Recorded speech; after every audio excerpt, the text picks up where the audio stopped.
The Discovery Commander Zixthul adjusted his many eyes as he gazed at the massive holographic display in front of him. The bridge of the mighty Korthak battleship hummed with activity. Hundreds of alien crew members worked at their stations, their scaled skin gleaming under the purple lights. "Commander!" hissed his second-in-command, Veltar. "Our scouts have found something interesting." Zixthul turned his serpentine head toward the screen. What he saw made his blood run cold, then boil with excitement. A small, primitive-looking vessel drifted in the darkness of space. It was tiny compared to their massive fleet of warships. The human ship looked like a metal box with strange markings on its sides. "How pathetic," Zixthul laughed, showing his razor-sharp teeth. "These humans think they can travel in space with such a crude machine?" The Korthak had been the rulers of this galaxy for over 1,000 years. They had destroyed entire worlds and enslaved dozens of alien races. Their technology was far beyond anything they had ever encountered. Their ships were the size of cities, armed with weapons that could crack planets in half. "Sir, should we destroy it quickly?" asked Veltar, already reaching for the weapon controls. "No," Zixthul said, his eyes gleaming with cruel joy. "I want to play with them first. Let's see what these soft, weak humans are made of. Contact the entire Armada. Tell them we have found our new entertainment." Within minutes, over 200 Korthak warships surrounded the lone human vessel. Each alien ship was at least 50 times larger than the human craft. Their dark hulls bristled with massive cannons and energy weapons.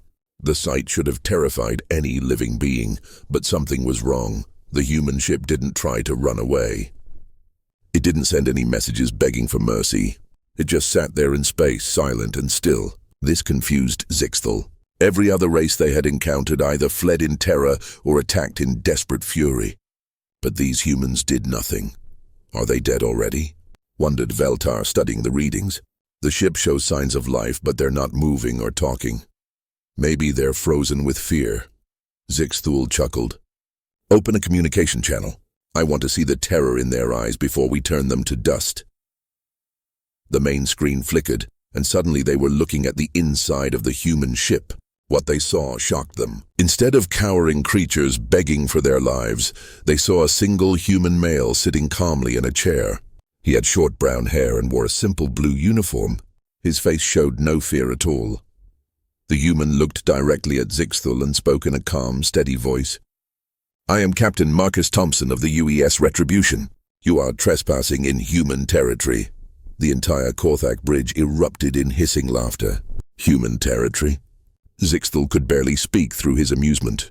"Little creature, you are surrounded by the greatest armada in the galaxy. This is now Korthak territory, and you are about to become space dust." Captain Thompson didn't blink. "I'm going to give you one chance. Turn your ships around and leave, now." "One chance?" Zixthul's voice rose to a shriek. "You dare threaten us? Your tiny ship against our mighty fleet? Are all humans this stupid?" "No," Thompson replied quietly. "But we are all this dangerous." Something in the human's tone made Zixthul pause. There was no boasting, no anger, no desperation. Just a cold certainty that sent an unexpected chill down the alien commander's spine. But he quickly shook off the feeling. These humans were clearly insane if they thought they could threaten the Korthak Empire. "You have amused me, little human," Zixthul hissed. "But now you die. All ships prepare to fire. Let's see how your tiny vessel handles the combined power of our armada." Captain Thompson leaned back in his chair and pressed a single button on his console. "Computer, send the message." "What message?" Zixthul demanded. Thompson looked directly into the camera, and for just a moment, Zixthul thought he saw something terrifying flash in the human's eyes. Something ancient and cold and absolutely lethal. "The message that tells my people where to find you," Thompson said simply. Before Zixthul could respond, every alarm on his ship began screaming at once. The tactical officer's scales turned white with shock. "Commander! New contacts!" Massive energy signatures appearing all around us. The holographic display exploded with light as hundreds of new ships materialized out of nowhere. But these weren't like anything the Korthak had ever seen. These human vessels were sleek, deadly-looking predators made of black metal and sharp angles. They moved through space like sharks through water, silent and purposeful, and there were so many of them. Zixthul's confident smile faded as he realized the truth. The single human ship hadn't been alone or helpless. It had been bait, and like fools, the entire Korthak Armada had taken it. "The trap is sprung impossible," Zixthul whispered, his voice barely audible over the chaos erupting around him. His tactical display showed more human ships appearing every second. They seemed to materialize from empty space itself, as if they had been hiding in dimensions the Korthak couldn't even detect. Veltar was frantically working at his station, his clawed hands shaking. "Commander, they're everywhere! The humans have us completely surrounded. Our sensors didn't detect them until they were right on top of us." The human fleet was unlike anything in Korthak military records, where alien ships were massive and brutal-looking, designed to intimidate through size and firepower. These human vessels were different. They were smaller, yes, but they moved with a grace and purpose that made Zixthul's skin crawl. Each ship looked like it had been built for one purpose: killing. Captain Thompson's voice came through the communication channel again, still maddeningly calm. "Commander Zixthul of the Korthak Empire, this is your final warning. Withdraw from human space immediately. How do you know my name?" Zixthul snarled, trying to regain control of the situation. "And how did you hide so many ships from our sensors?" "We know a lot about you, Zixthul," Thompson replied. "We know about the 17 worlds you've destroyed. We know about the Velith race you enslaved. We know about the quantum species you wiped out just for fun. We've been watching you for quite some time." The words hit Zixthul like physical blows. The Korthak had committed those atrocities in distant parts of the galaxy. How could these primitive humans possibly know about them? "As for hiding our ships," Thompson continued, "let's just say human technology has some surprises. We learned long ago that the best weapon is the one your enemy never sees coming." On the tactical display, more details about the human fleet became clear. The ships weren't just surrounding them. They were positioned with mathematical precision. Every angle of escape was blocked. Every weak point in the Korthak formation was targeted. It was like looking at a perfectly planned execution. "Sir," the weapons officer reported, his voice tight with fear, "the humans have target locks on every ship in our fleet. Their firing solutions are perfect. I've never seen targeting this precise." Zixthul felt his confidence cracking like ice in a furnace. The Korthak Empire had conquered the galaxy through overwhelming force and brutal tactics. They had never needed to be subtle or clever. They simply smashed their enemies with superior numbers and firepower. But these humans had outmaneuvered them completely. "How many ships do they have?" he demanded. "Still counting, sir," the tactical officer replied, his voice barely steady. "At least 800, possibly more. They keep appearing from somewhere. 800 ships." The Korthak Armada had 212 vessels, and they had thought that was more than enough to handle any threat. They had been wrong. Thompson's image on the screen leaned forward slightly. "Commander, I'm going to tell you something that might save your lives. Humans don't like bullies. We really don't like genocide. And we absolutely hate anyone who thinks they can threaten us in our own space." "Your own space?" Zixthul tried to sound defiant, but his voice cracked. "The Korthak Empire claims this entire sector. The Korthak Empire is about to learn the difference between claiming something and actually controlling it," Thompson said quietly. "You see, Commander, you made a crucial mistake. You assumed that because you'd never encountered humans before, we must be weak and primitive. But the truth is, we've been watching you, learning about you, preparing for you." Around them, the human ships began to move in perfect synchronization. It was like watching a deadly dance performed by hundreds of partners who knew each other's every step. The Korthak ships, for all their size and power, looked clumsy and slow by comparison. "We know how you fight," Thompson continued. "We know your tactics, your weapons, your weaknesses. We've studied every battle you've ever fought. We've analyzed the wreckage of every ship you've destroyed. And we've prepared accordingly." Veltar leaned close to Zixthul and whispered urgently, "Commander, we should withdraw. This isn't a battle we can win." For the first time in his military career, Zixthul found himself agreeing. But his pride and the reputation of the Korthak Empire demanded he try to salvage something from this disaster. Even if you destroy us, he snarled at the screen, the Empire will send more fleets, bigger fleets. You cannot stand against the might of 1,000 worlds. Thompson's expression didn't change, but something cold and terrible flickered in his eyes. Commander, let me explain something about humans. We're not like other species you've encountered. When someone threatens us, we don't just defend ourselves. We make sure the threat never, ever comes back. The implication hit Zixthal like a physical blow. You wouldn't dare. Commander, in the past 6 months, while you've been conquering helpless worlds, human fleets have been visiting every major Korthak military installation in this galaxy. Not to attack, just to observe, to learn, to prepare. Right now, there are human ships positioned near every world, every base, every shipyard in your empire. The bridge fell silent except for the hum of machinery and the quiet beeping of alarms. Every Korthak officer stared at the screen in growing horror as they began to understand what the human was telling them. This isn't just about this battle, Thompson said softly. This is about the future of your entire species. You can choose to be neighbors or you can choose to be a cautionary tale, but you can't choose to be conquerors, not anymore. The demonstration, the silence on the Korthak bridge stretched like a taut wire ready to snap. Zixthal's mind raced as he tried to process what he had just heard. The humans claimed to have forces positioned near every major Korthak installation. It was impossible. It had to be a bluff. You lie, he finally managed to say, though his voice lacked its earlier confidence. No species could mobilize such a force without us knowing. Our intelligence networks span the galaxy. Captain Thompson's expression remained unchanged. Computer, show them the Vortath system. The main display shifted to show a view of space near one of the Korthak Empire's most important military bases. Zixthal's heart nearly stopped. There, arranged in perfect formation around the heavily fortified world, were dozens of human warships. The base's massive defense platforms and patrol fleets looked tiny and helpless by comparison. Show them Kelvara Prime, Thompson said quietly. Another system appeared on the screen. The Korthak Empire's second most important world was similarly surrounded by human vessels. The mighty orbital shipyards that had built half the Imperial fleet were completely at the mercy of the strange predatory ships. Show them the core worlds, Thompson commanded.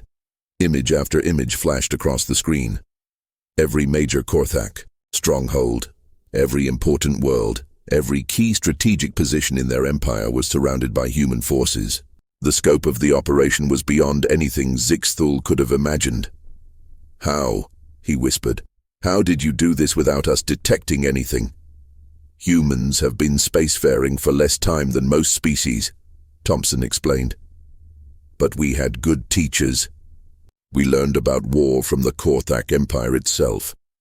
We studied every conquest you made, every tactic you used.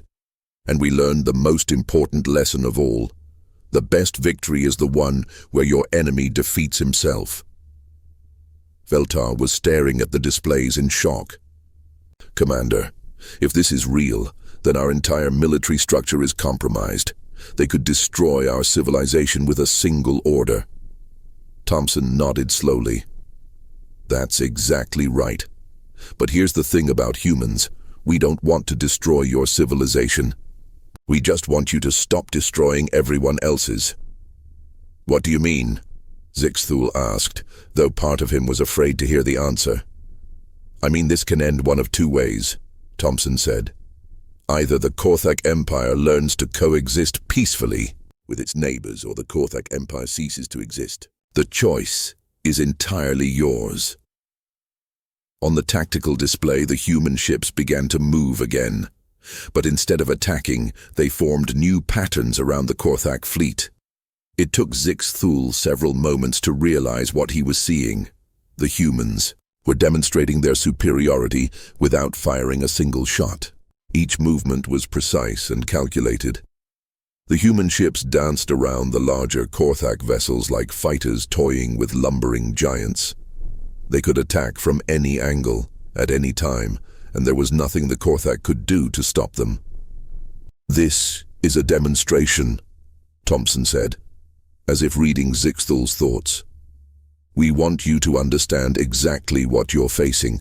Your ships are impressive, big, powerful, intimidating, but they're also slow, predictable, and designed for fighting enemies who are afraid of you." One of the human ships suddenly accelerated to an impossible speed, streaking past a Korthak battleship so close that its shields flared. The alien vessel's weapons tried to track it, but the human ship was gone before they could lock on. "Humans aren't afraid of you," Thompson continued. "We've seen worse monsters than you can imagine. We've fought wars that make your conquests look like children playing with toys. And we've survived things that would have destroyed most species." Another human ship demonstrated its abilities, seemingly disappearing from one location and reappearing somewhere completely different in the blink of an eye. Korthak sensors couldn't track the movement. It was as if the ship had simply ceased to exist in one place and begun existing in another. "Your technology relies on brute force," Thompson explained. "Ours relies on precision, speed, and intelligence. Your ships are hammers trying to swat flies. Our ships are surgical instruments designed to cut out cancer." Zixthal watched the demonstration with growing despair. Every move the humans made showed just how outclassed his forces were. The Korthak had relied on intimidation and overwhelming firepower for so long that they had never learned to fight an enemy who wasn't afraid of them. "What do you want from us?" he asked finally. "Simple," Thompson replied. "Stop attacking innocent worlds. Release the species you've enslaved. Withdraw to your core systems and learn to live in peace with your neighbors. Do this, and humanity will leave you alone. And if we refuse—" Thompson's expression hardened. "Then in approximately 6 hours, every major military installation in your empire will be reduced to space dust. Your fleets will be destroyed, your shipyards demolished, your command structure eliminated. The Korthak Empire will become a memory, and the galaxy will be a safer place." "You would commit genocide?" Zixthal accused. "No," Thompson said firmly. "We would eliminate a threat. There's a difference. Your civilian populations would be unharmed. Your non-military worlds would be left alone. But your ability to wage war against innocent species would be permanently removed." The bridge was silent as the implications sank in. The humans weren't making empty threats. They had demonstrated the capability to carry out their promises. The entire Korthak military machine was at their mercy. "Why?" Zixthal asked desperately. "Why do you care what happens to other species? Why risk war with the Korthak Empire?" Thompson leaned back in his chair, and for a moment his expression softened slightly. "Because, Commander, humans know what it's like to be the victims. We've been slaves. We've been conquered. We've watched our worlds burn and our people die. And we swore that if we ever had the power to stop others from suffering the same fate, we would use it." "But we're not threatening humanity," Zixthal protested. "Not yet," Thompson agreed. "But you would have, eventually. Bullies always do. They keep taking and taking until someone stops them. Well, Commander, consider yourself stopped." The choice, the B. Tension on the Korthak bridge was so thick it seemed to press against everyone like a physical weight. Zixthal stared at the tactical display, watching as the human ships continued their deadly dance around his trapped fleet. Every movement reminded him of just how helpless his forces were. "Commander," Veltar whispered urgently, "we need to make a decision. The crew is getting restless. Some of them are talking about surrender." The word surrender hit Zixthal like a slap. In all the history of the Korthak Empire, no fleet had ever surrendered. They fought until they won or died trying. It was the Korthak way. But then again, no Korthak fleet had ever faced an enemy like this. "Captain Thompson," Zixthal said, his voice carefully controlled. You say you want us to change our ways, but the Korthak Empire spans thousands of worlds. We cannot simply abandon our territory. I'm not asking you to abandon your territory, Thompson replied. I'm asking you to stop taking other people's territory. There's a difference. But expansion is our nature, Zixthul protested. We are a warrior race. It is how we have survived and prospered.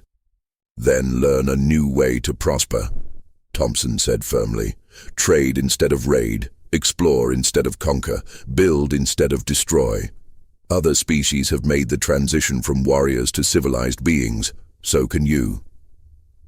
One of the Korthak officers, a young female named Sectra, spoke up from her station. Commander, perhaps we should consider their proposal. The Empire has grown large enough. Maybe it's time to focus on governing what we have instead of taking more. Zixthul whirled on her, his eyes blazing. Silence. You speak of weakness and cowardice. I speak of survival, Sectra replied, meeting his gaze steadily. Look around you, Commander. We are outmatched. Our weapons cannot touch them. Our ships cannot escape them. Our empire stands on the edge of destruction. Is pride worth the death of our entire civilization? Other officers began to murmur agreement. For the first time in his career, Zixthul realized he was losing control of his crew. The iron discipline of the Korthak military was cracking under the pressure of facing an unwinnable battle.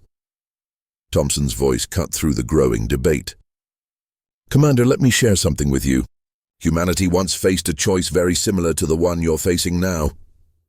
The human captain paused, and when he continued, there was something different in his voice, something personal.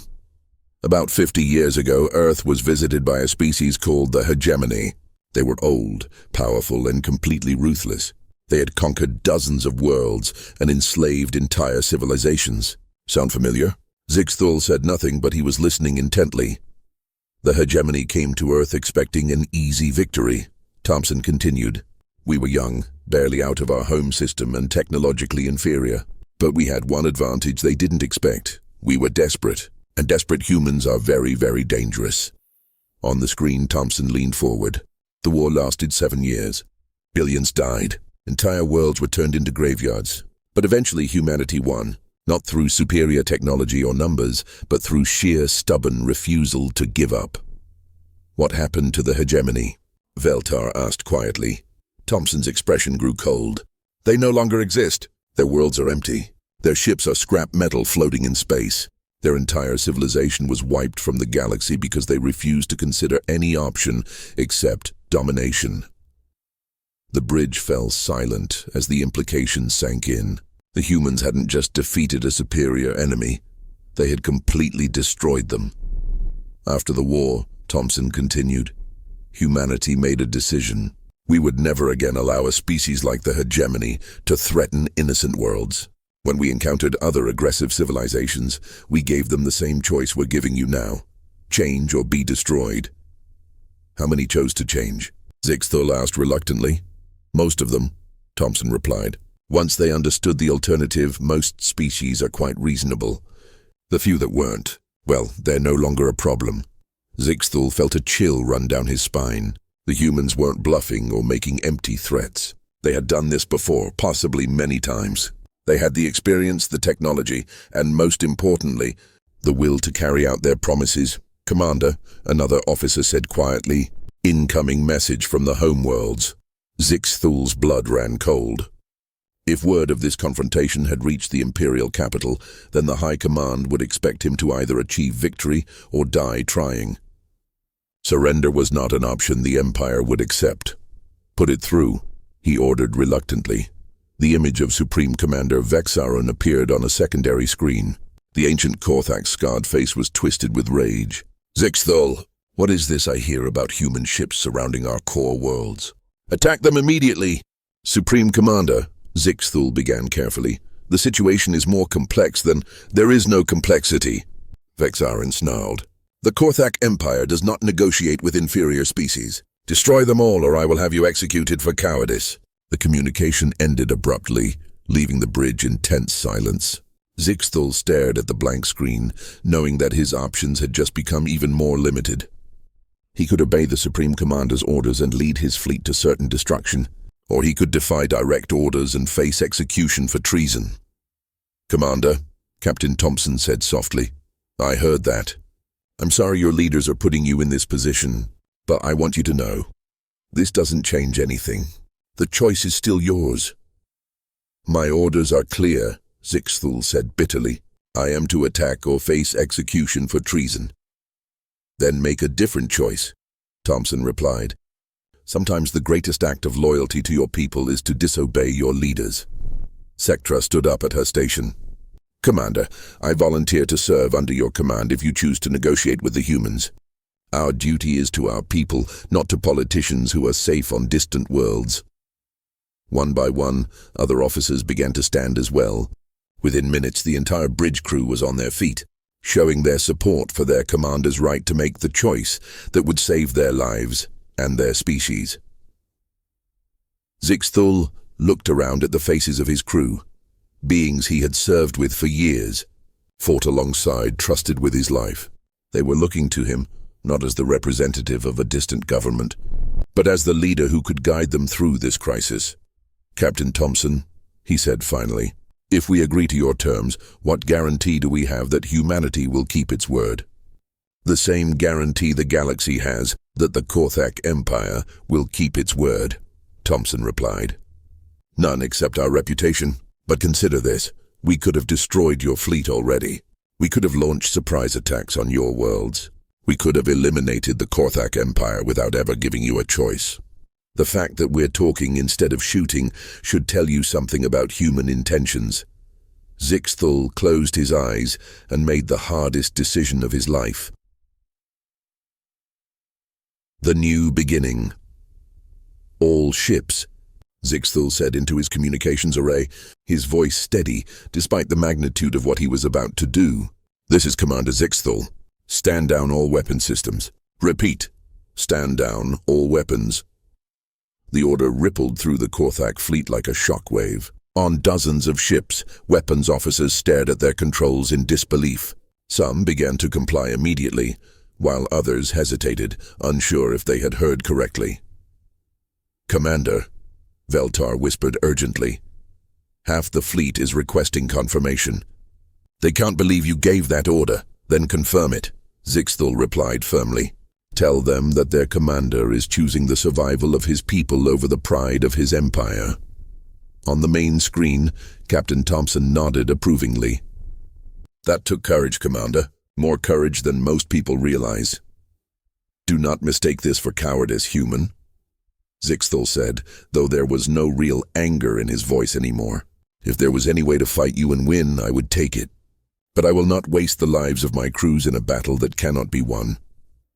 "I understand," Thompson replied. "And for what it's worth, I respect your decision. It takes a true leader to know when to fight and when to step back." Across the tactical display, the standoff was beginning to change. Korthak ships were powering down their weapon systems, their aggressive formations dissolving into less threatening configurations.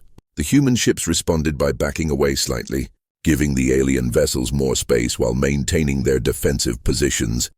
But not all of the Korthak ships were complying with the order. "Commander," the tactical officer called out urgently, "the battleship Volgast is not standing down. Commander Krelthak is refusing to comply with your orders."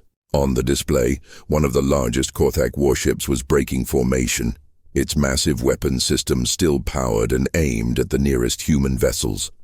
A communication channel opened, and the snarling face of Commander Krelthak appeared on screen.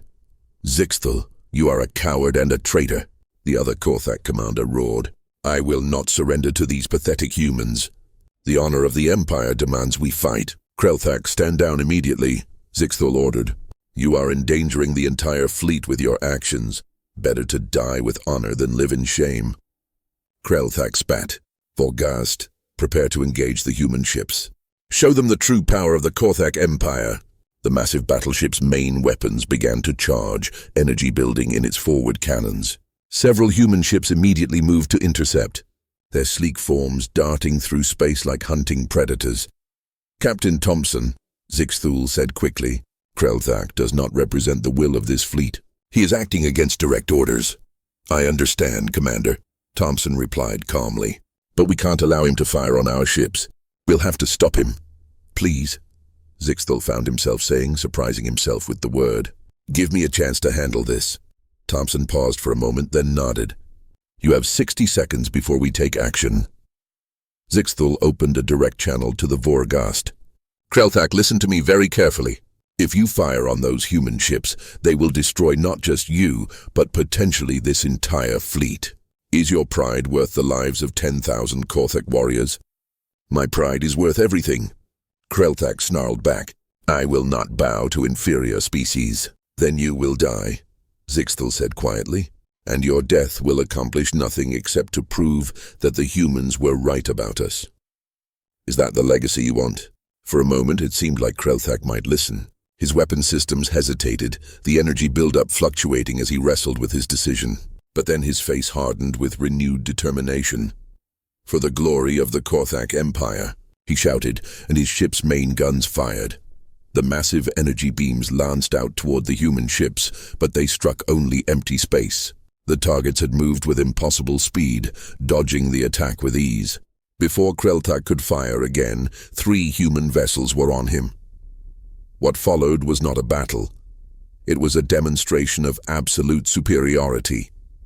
The human ships moved around the massive Korthak battleship like dancers, their weapons firing with surgical precision. They didn't try to destroy the Vorgast, but instead systematically disabled it. Weapon systems, engines, shields, each was targeted and neutralized with devastating accuracy. Within minutes, the once mighty battleship was drifting helplessly in space, completely at the mercy of its attackers. But the human ships didn't finish it off. Instead, they simply stopped firing and moved back to their original positions. The ship is disabled but intact, Captain Thompson reported to Zixthul. The crew is alive and unharmed. Commander Krelthak's ship will need extensive repairs, but no one died today. The message was clear to every Korthak in the fleet. The humans could have easily destroyed the Vorgast and everyone on it. Instead, they had chosen mercy, even after being fired upon. It was a level of restraint that the Korthak had never shown to their enemies. Why? Zixthul asked, genuinely confused. Krelthak attacked you. By the laws of war, you had every right to destroy him. Because killing him wouldn't have accomplished anything, Thompson replied. He was angry and afraid, making a bad decision under pressure. We've all been there. Besides, we're trying to build a better galaxy, not populate it with more graves. The words hit every Korthak on the bridge like a physical blow. These humans had power beyond anything they had ever imagined, yet they chose to use it with wisdom and restraint. It was a completely alien concept to a species that had always believed might made right. Commander Zixthul, Thompson continued, I'm going to make you an offer. The human fleet will escort your ships back to Korthak space. We'll help you begin the process of transitioning from an empire of conquest to a civilization of cooperation. It won't be easy and it won't happen overnight, but we'll be there to help. Why would you help us? Zixthul asked. We have been your enemies. Because enemies can become allies, Thompson said simply. Some of humanity's closest friends today were our worst enemies 50 years ago. People can change. Civilizations can change, if they're given the chance and the right guidance. Over the next hour, the details were worked out. The Korthak fleet would return to their home space under human escort. Representatives from both species would begin negotiations for a formal peace treaty. The enslaved races would be freed, conquered worlds would be given the choice of independence or protectorate status, and the Korthak military would be restructured from a force of conquest to one of defense. It would be a massive undertaking, requiring years of careful work and delicate diplomacy. There would be setbacks and challenges, resistance from hardliners on both sides, and moments when the whole project seemed impossible. But as Commander Zixthul watched the human ships form up alongside his fleet for the journey home, he felt something he had never experienced before.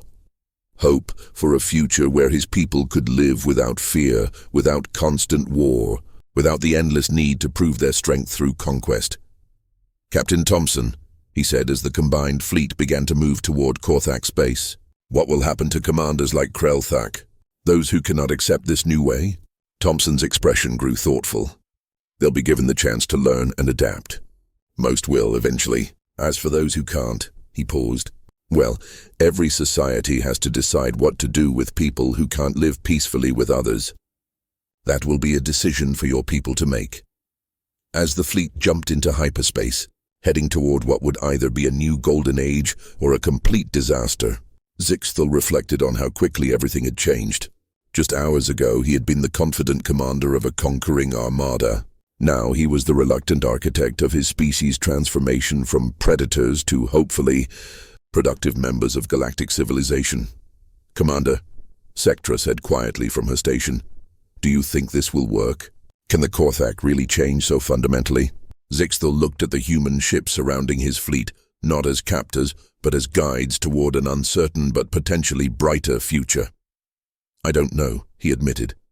"But for the first time in my life, I want to find out what we could become if we tried to be something other than conquerors." "And perhaps," he added, watching the stars streak past as they traveled toward home, "that's the most important first step of all."